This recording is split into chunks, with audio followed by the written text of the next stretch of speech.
Hello everyone, welcome to my channel.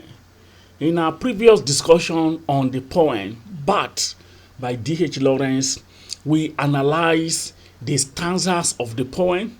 We did stanza by stanza analysis and content analysis of the poem. We discussed how the persona in the poem expressed his hatred towards Bat and also express activities of Bat, especially the lifestyle of Bat that he observes. So today we are going to be looking at the themes and the poetic devices in the poem. So if you haven't watched the first video, please check the channel, watch the video on the analysis of the poem so that you have full understanding of the poem. So today we are going to be looking at the themes. Then after the themes, we discuss the poetic devices, the figures of speech in the poem. Now we are going to be discussing the theme of hatred in the poem. Can we find any form of hatred in the poem? Yes, of course, because the persona in the poem expresses a form of hatred for Bat, for the lifestyle of Bat, and that is why in the poem he referred to the Bat as ugly and badly. He called the Bat names that suggest a kind of hatred for the Bat creature. So we can see in the poem that Bat is seen as an old rag, always sleep upside down. So the form of description that the persona gives to Bat suggests that the persona does not admire and love Bat. He simply does not like the lifestyle of Bat as a creature sleeping upside down, as a creature that looks so ugly. So one of the major themes in the poem is that of hatred. Another dominant theme in the poem is that of nature. Nature is well expressed in the poem. There are several references in the poem that are made to nature. One of it, we refer to ancient cities like Florence, like Pisa, and the mountain of Carrara, Mount Carrara. Mount Carrara, those ones are kind of an admiration of nature.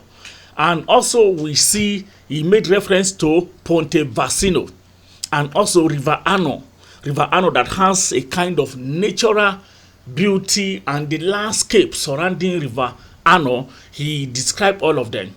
So we saw that nature is more of admired and expressed in the poem.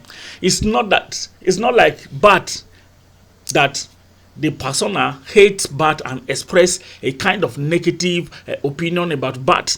He described nature as beautiful in the poem. So the poet also revere the song from the west, and also he discussed about evening, tired flower, brown hill, air, the water. All these are part of nature that the poet expresses in the poem. So we have a lot of nature in it. The ancient city of Florence, the ancient city of Pisa, we have the Mount Carrara, we have River Arno, we have flowers, we have the rising of the sun. All these are part of nature that the persona express and admire in the poem. Now we have another theme in the poem, and we have the theme of happiness. The theme of happiness is also seen in the poem. Now, somebody from China who is reading this poem, we express a kind of happiness, because in China, Bat symbolizes happiness, and in some other countries, Bat symbolizes happiness. However, the poet does not like Bat and does not even express that Bat is a symbol of happiness. So why he dislike Bat and hate Bat, within the poem also we can see the beautiful nature of Bat. How Bat sleeps upside down, how Bat flies around. All these are activities and the natural lifestyle of Bat. And we can see that even the Bat in the poem is happy.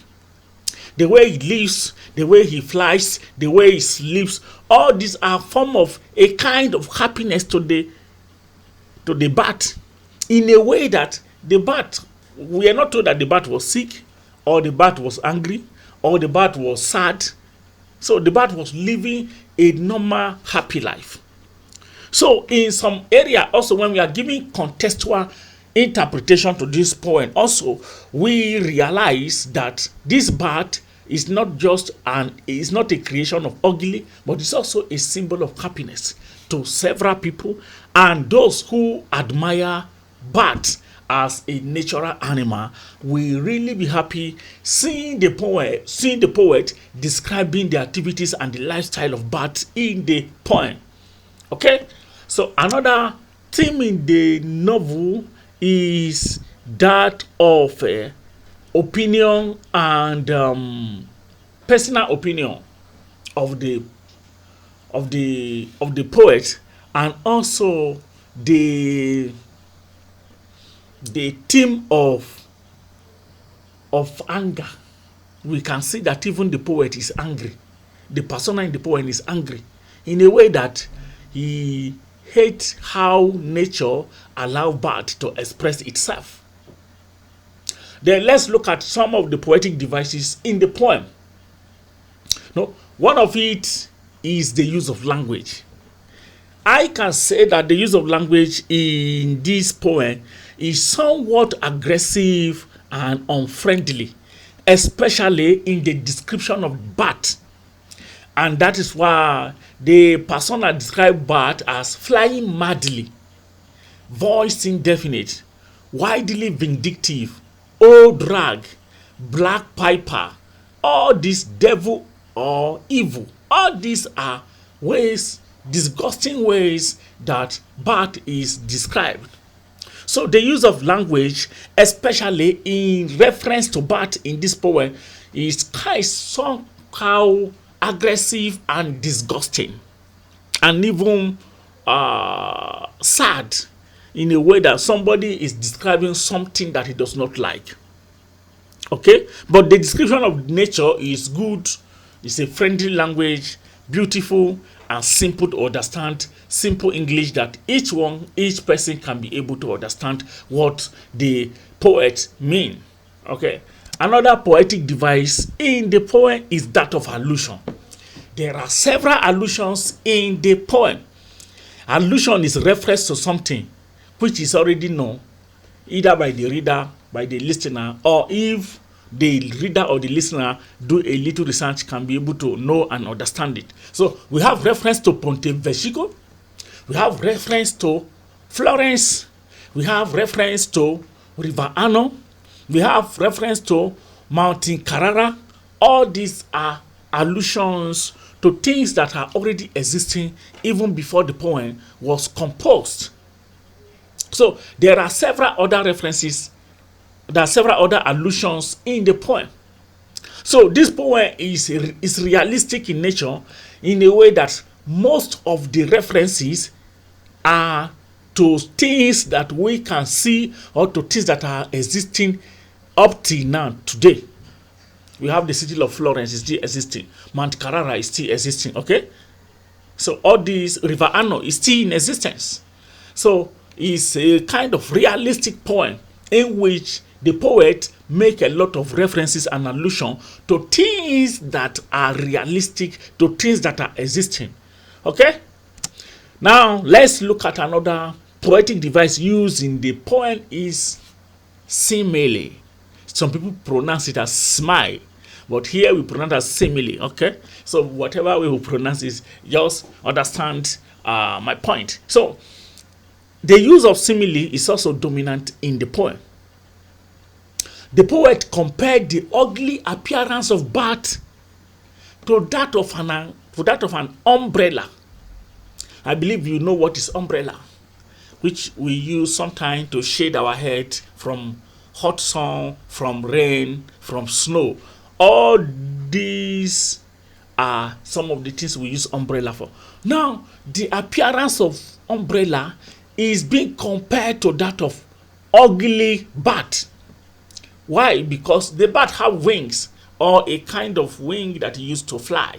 Okay, so the way he spread it, it looks like umbrella according to the poet. Okay, so there's a direct comparison between the appearance of bat and that of umbrella, and the poet referred to it as wings like beads of umbrella. Okay, see it in the last line here. Then another one is imagery. There are several mental pictures in the poem. We have River Arno, you can have mental picture of it. Florence, you can have mental picture of it. Mount Carrara, you can have mental picture of it. Umbrella is also another mental picture. Even the bat itself, you have mental picture of it. So there are several images in the poem. Okay? There are several images in the poem. So I just summarize it in few lines for you so that you can study the poem and see more images. Okay? Another one is metaphor. As you know before, metaphor is a direct comparison of two things that share same qualities but have different nature. So in this poem, the poet compare bat. See the way he did it in line 22, and serrated wings against the skyline. So he compared it to black piper in line 35.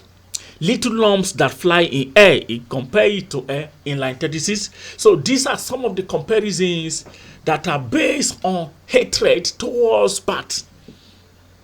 Okay? Now look at another one. We call it rhetoric question. Rhetoric question is a kind of question that has no answer or does not require answer. So in this poem, I think in stanza 7, he say swallows with question mark. And then he say never swallows with an exclamation mark. And then he say but not for me. All these were used to emphasize the poet's hatred for bat. Okay? So the question mark on swallows is rhetoric in a sense that both the reader and the poet did not provide answer to it or cannot provide answer to it. And he say he does not want anything to do with bat, and he says swallow, never bat. Okay? So that is rhetoric question. There are several other poetic devices in the poem, and we hope we do more analysis of them in our subsequent video. Subscribe to the channel, click the notification bell so that when another video is uploaded, you can be able to get notified. The system will notify you. You will even discuss questions on WAEC and NECO and JAMB on BAT. We will discuss that, and we will also upload the video. Make sure you subscribe, click the notification bell so that you get notified when we do that. Okay? Have a good day. All right.